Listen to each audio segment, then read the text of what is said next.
Hello बच्चों, फिर से स्वागत है आप लोगों का आरबीएस टीचिंग यूट्यूब चैनल में। पिछले क्लास में हम लोग त्रिकोणमिति या इंग्लिश में कहें त्रिगोनोमेट्री के अध्याय को अच्छे से समझ रहे थे।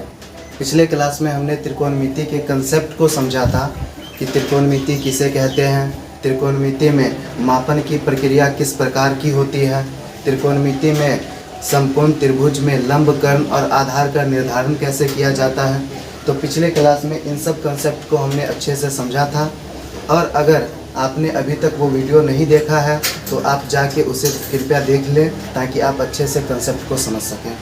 आज का जो क्लास है बच्चों, इसमें हम लोग मुख्य रूप से त्रिकोणमितीय अनुपातों को समझेंगे।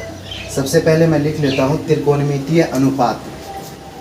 अब ये होता क्या है, त्रिकोणमितीय अनुपात कहते किसे हैं, इसका अर्थ क्या होता है।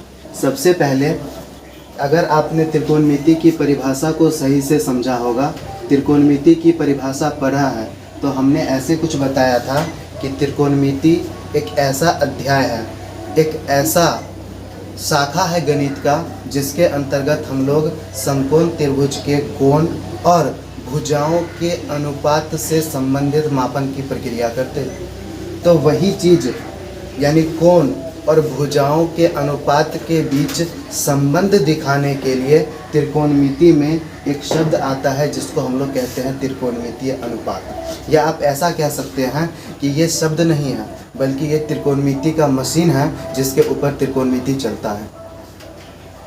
त्रिकोणमिति 6 मशीनों को अपने अंदर समाये हुए हैं, यानी त्रिकोणमिति में हम लोग 6 प्रकार के मशीनों का उपयोग करते हैं जिनका नाम आपने तो सुना होगा पहले, लेकिन आज हम आपको बताएंगे कि असल में इसको हम लोग कैसे समझें, कैसे इसको याद रखें और इसका क्या क्या आगे उपयोग किया जा सकता है। तो सबसे पहले त्रिकोणमितीय अनुपातों की बात करें तो त्रिकोणमिति में अभी तुरंत बताए 6 अनुपात होते हैं, जिनमें से सबसे पहला अनुपात होता है साइन। सबसे पहले अनुपात को हम लोग कहते हैं साइन। दूसरा अनुपात होता है जिसको कहा जाता है कोसाइन। तीसरे अनुपात को हम लोग कहते हैं टेंजेंट। चौथा जो अनुपात होता है उसको कहा जाता है कोसेकेंट। पांचवा जो अनुपात होता है उसको हम लोग कहते हैं सेकेंट। और सबसे लास्ट जो अनुपात होता है उसको कहा जाता है कोटेंजेंट। अब आपने ये चीज़ बिल्कुल नया सुना होगा कि सर ये क्या है, साइन। साइन का तो हमने लिख ही गलत दिया, SINE लिख दिया। कोसाइन क्या होता है, टेंजेंट क्या होता है, कोसेकेंट क्या होता है, सेकेंट क्या होता है और कोटेंजेंट क्या होता है। आपको ये नया लग रहा होगा, लेकिन ये बिल्कुल ही नया नहीं है। असल में त्रिकोणमितीय अनुपात को हम लोग इन्हीं नामों से जानते हैं, लेकिन चूंकि ये नाम बड़े बड़े हैं इसलिए इसको हम लोग शॉर्टकट में कुछ इस तरह से लिखते हैं। साइन को हम लोग लिखते हैं SIN साइन, कोसाइन को हम लोग लिखते हैं कॉस, टेंजेंट को हम लोग लिखते हैं टेन, कोसेकेंट को हम लोग लिखते हैं कोसेक, सेकेंट को लिखते हैं सेक और कोटेंजेंट को लिखते हैं कॉट। यानी इस प्रकार से जो बड़े बड़े नाम है त्रिकोणमितीय अनुपात को, उसको हम लोग छोटे छोटे रूप में यानी संक्षिप्त रूप में निरूपित करते हैं। अब ये है क्या, ये अनुपात हैं क्या, इन अनुपात का क्या अर्थ बनता है त्रिकोणमिति में, इसे अभी हम लोग समझेंगे। अभी मैंने तुरंत आपको बताया कि मान लीजिए ये 6 गो मशीन है। जैसे आपने कोई भी मशीन देखा होगा, आटा पीसने वाला मशीन देखे होंगे। आटा पीसने वाले मशीन में क्या होता है कि हम लोग ऊपर से गेहूं डालते हैं और नीचे से आटा पिसा के बाहर निकलता है। यानी आटा पीसने वाला मशीन वो डोमेन के रूप में गेहूं लेता है और रिजल्ट के रूप में आपको आटा देता है। उसी प्रकार से त्रिकोणमिति का ये 6 मशीन है, इसमें भी जब हम लोग कुछ डालेंगे तो ये कुछ बाहर निकाल के देगा। आप ऊपर से कुछ डालिएगा और ये कुछ ना कुछ निकाल के देगा।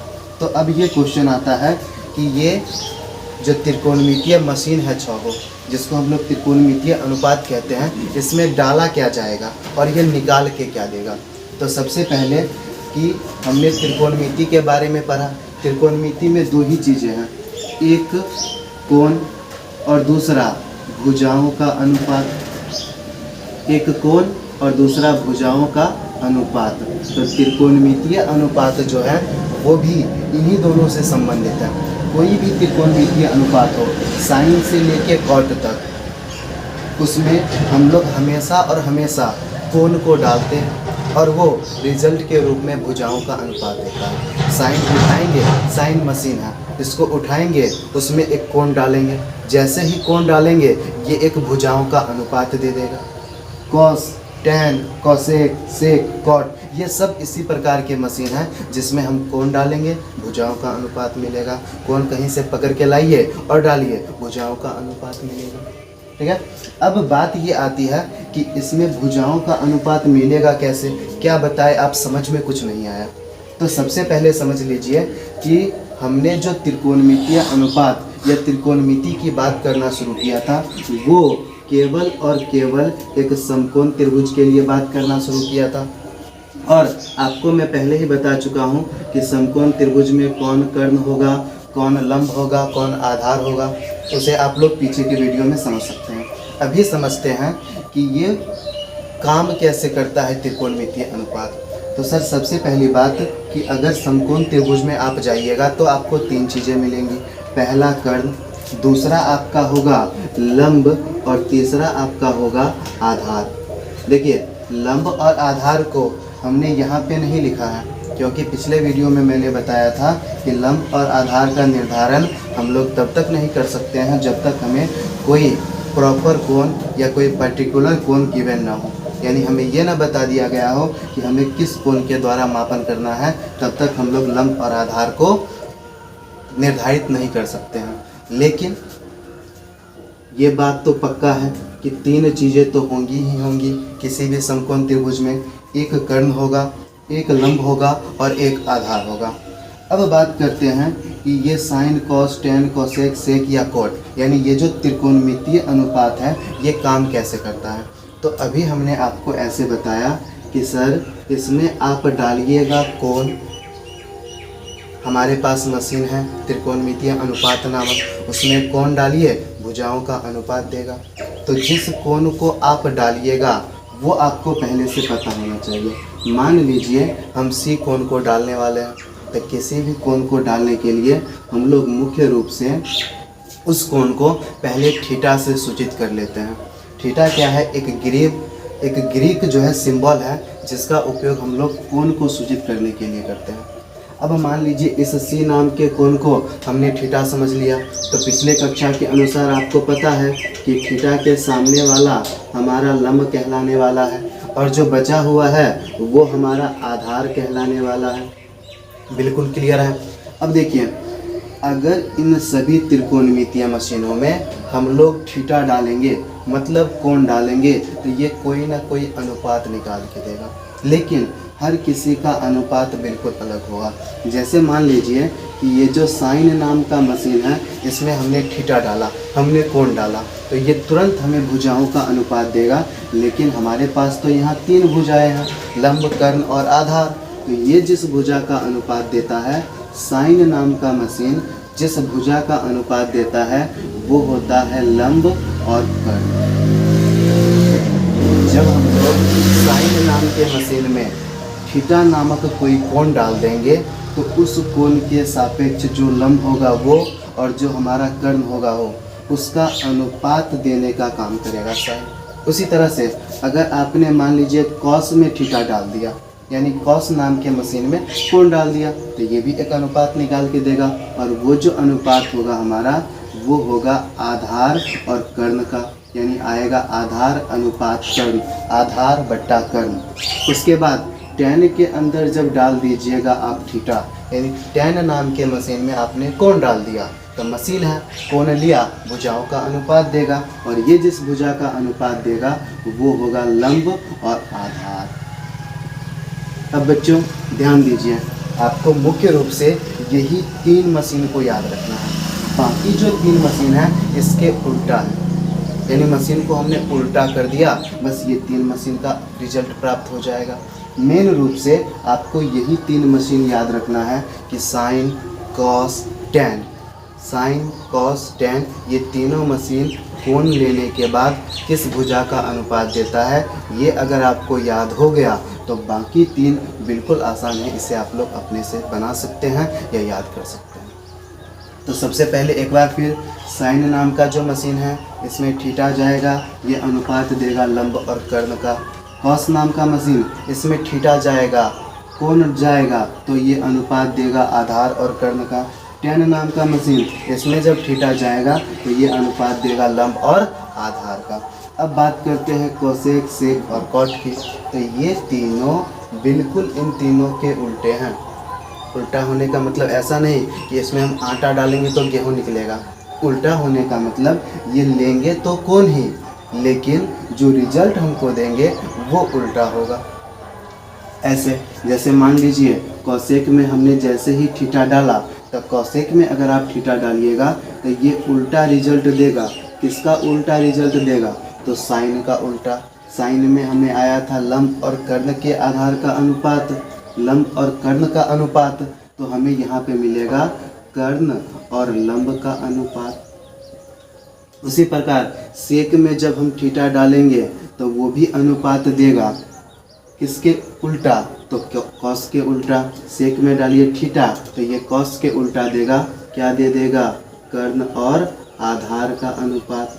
उसी प्रकार से अगर आप कॉट में थीटा डाल देते हैं तो जो बचा हुआ है यानी टेन, टेन का उल्टा अनुपात आपको मिल जाएगा आधार और लंब, यानी आधार बट्टा लंब। तो इस प्रकार आप देख चुके कि यहाँ पे जो भी त्रिकोणमितीय मशीन है उसमें जब भी हम कोई कोण डालेंगे तो वो कोण लेगा और हमें भुजाओं का अनुपात देगा। अब इसी चीज़ को ये जो हमने कोण और भुजाओं के अनुपात, कोण और भुजाओं के अनुपात के बीच संबंध दिखाया, तो संबंध दिखाने के लिए जिस इकाई का या जिस फंक्शन का उपयोग किया उसी को हम लोग कहते हैं त्रिकोणमितीय अनुपात। अगर कोई आपसे पूछे कि बताइए त्रिकोणमितीय अनुपात क्या है, तो हम लोग कहेंगे कि त्रिकोणमिति में किसी समकोण त्रिभुज के कोण और भुजाओं के अनुपात को दिखाने वाला फलन, कोण और भुजाओं के अनुपात को दिखाने वाला फंक्शन क्या कहलाता है? त्रिकोणमितीय अनुपात। अब त्रिकोणमितीय अनुपात के बारे में मैं अच्छी तरह से बता चुका हूँ। इनकी संख्या 6 होती है। ये काम कैसे करते हैं? तो आप इसमें डालिए कोण, ये निकाल के देंगे भुजाओं के अनुपात, और ये अनुपात आपके सामने है। अब बात ये आती है कि इसको हम याद कैसे रखें, कैसे इन्हें याद किया जाए। अगर ये भूल गए तो आगे क्वेश्चन बनेगा कि नहीं बनेगा। तो सबसे पहली बात बच्चों, ये आपका बेसिक कंसेप्ट है त्रिकोणमितीय अनुपात, इन्हें आपको याद रखना पड़ेगा। इसके बाद जितने भी फार्मूले हैं आपने शायद से उन्हें याद किया होगा, लेकिन मैं उन्हें सिद्ध करके आपको यहीं पे बताऊंगा। उन्हें याद रखने की कोई ज़रूरत नहीं होगी। आप उन्हें एक बार सिद्ध कर लेंगे तो आपको अपने आप समझ में आ जाएगा कि वो कैसे आए हैं और उनका उपयोग कैसे किया जाता है। लेकिन ये आपका जो बेसिक कंसेप्ट है, बेसिक फार्मूला है, इसे आपको हमेशा और हमेशा याद रखना पड़ेगा। अब बात ये आती है इन्हें याद कैसे किया जाए, इनको याद कैसे करेंगे? क्या कोई ट्रिक है? बिल्कुल सर, बहुत सारी ट्रिक हैं, एक दो नहीं, बहुत सारे ट्रिक हैं जिन ट्रिकों के द्वारा आप इनको आसानी से याद रख सकते हैं। सबसे पहला ट्रिक जो होता है हमारा, उसको हम लोग सिंपल सा ऐसे लेके चलते हैं, लाल बट्टा कक्का। देखिए, लाल बट्टा कक्का याद रखने वाला ट्रिक है। सबसे पहले एल से समझ लेना है लंब और ए से समझ लेना है आधार। देखिए नाम सही है, एल से लंब, ए से आधार और के से कर्ण। लंब, आधार और कर्ण। अब जो भी आपको दिख रहा हो, पहला वाला आपको दिख रहा है ये साइन नाम के फंक्शन को दिखाएगा। ये जो दूसरा वाला दिख रहा है ये आपके कॉस नाम के फंक्शन को दिखाएगा, और जो तीसरा वाला दिख रहा है ये आपके टेन नाम के फंक्शन को दिखाएगा। मतलब ये कि अगर साइन का फॉर्मूला याद रखना है, साइन नाम के त्रिकोणमितीय का रिजल्ट याद रखना है, तो एल से लंब और के से कर्ण, लंब बट्टा कर्ण। कॉस का याद रखना है तो ए से आधार, के से कर्ण, आधार बट्टा कर्ण। टेन का याद रखना है तो एल से लंब और ए से आधार, लंब बट्टा आधार। और बाकी तीन तो आपको पता है, कॉसेक, सेक और कॉट उल्टा होते हैं। कॉसेक साइन का उल्टा यानी कर्ण बट्टा लंब, सेक कॉस का उल्टा यानी कर्ण बट्टा आधार, कॉट tan का उल्टा यानी लंब बट्टा आधार का उल्टा हो जाएगा आधार बट्टा लंब। तो इस प्रकार से ये बेसिक ट्रिक है जिसके द्वारा आप शुरुआत के 3 को याद रख सकते हैं, उसके बाद बाकी उल्टा कर सकते हैं। या अगर आप चाहें तो इसी ट्रिक के द्वारा नीचे से पढ़ के बाकी तीनों को भी याद रख सकते हैं। ये वाला कौसेक के लिए हो जाएगा कर्ण बट्टा लंब, ये वाला सेक के लिए हो जाएगा कर्ण बट्टा आधार, और ये वाला कॉट के लिए हो जाएगा आधार बट्टा लंब। तो इस प्रकार से त्रिकोणमितीय अनुपात को लंब, कर्ण और आधार के अनुसार आप याद रख सकते हैं। अब अगर बात करें इसके इंग्लिश नाम की, तो लंब के बारे में आपको पता है, लंब को हम लोग कहते हैं परपेंडिकुलर और इसे सूचित करते हैं P से। उसी तरह से आधार को हम लोग कहते हैं बेस और इसे सूचित करते हैं B से। और सबसे लास्ट जो हमारा कर्ण होता है इसको हम लोग कहते हैं हाइपोटेनस, जिसे हम लोग सूचित करते हैं H से। यानी लंब को हम P लिख सकते हैं, आधार को B लिख सकते हैं और कर्ण को H लिख सकते हैं। तो अगर नया फार्मूला बनाया जाए लंब बट्टा कर्ण, लंब T कर्ण H P बट्टा H, आधार बट्टा कर्ण, आधार B कर्ण H B बट्टा H, लंब बट्टा आधार यानी लंब P और आधार B P बट्टा B। और मैं बार बार बता रहा हूँ, आप बस ये तीनों याद रखिए, बाकी 3 उल्टा। जैसे आपने कॉस को कीजिएगा तो H बट्टा P, उसके बाद सेक को कीजिएगा तो H बट्टा B, और कॉट का कीजिएगा तो B बट्टा P। इस प्रकार से आप P बट्टा H, B बट्टा H और P बट्टा B यानी अंग्रेजी संकेतों को लेकर भी फार्मूला को याद रख सकते हैं। अब क्वेश्चन आता है कि क्या अंग्रेजी संकेत के लिए भी कोई ट्रिक है? तो बिल्कुल इसके लिए भी ट्रिक है, और इसके लिए तो मज़ेदार ट्रिक है। जैसे सबसे पहला ट्रिक है PBP HHB। अब इसको हम लोग पढ़ते कैसे हैं? तो सबसे पहले पढ़ते हैं पाकिस्तान भूखा प्यासा, हिंदुस्तान हरा भरा। पाकिस्तान भूखा प्यासा, हिंदुस्तान हरा भरा। अब देखिए ये ट्रिक जो है, इससे साइन कॉस टेन का ज्ञात कर सकते हैं। P बट्टा H साइन का, B बट्टा H कॉस का और P बट्टा B टेन का। और बाकी तीनों तो उल्टा होंगे, या आप नीचे से पढ़िएगा तो फिर कॉसेक सेक और कॉट का ज्ञात हो जाएगा। H बट्टा P कॉसेक का, H बट्टा B सेक का और B बट्टा P कॉट का। इसी प्रकार इसको याद करने का एक और ट्रिक है। पहला तो मैंने बताया क्या, पाकिस्तान भूखा प्यासा, हिंदुस्तान हरा भरा। और दूसरा ट्रिक है पंडित भोला प्रसाद हर हर बोले, पंडित भोला प्रसाद हर हर बोले।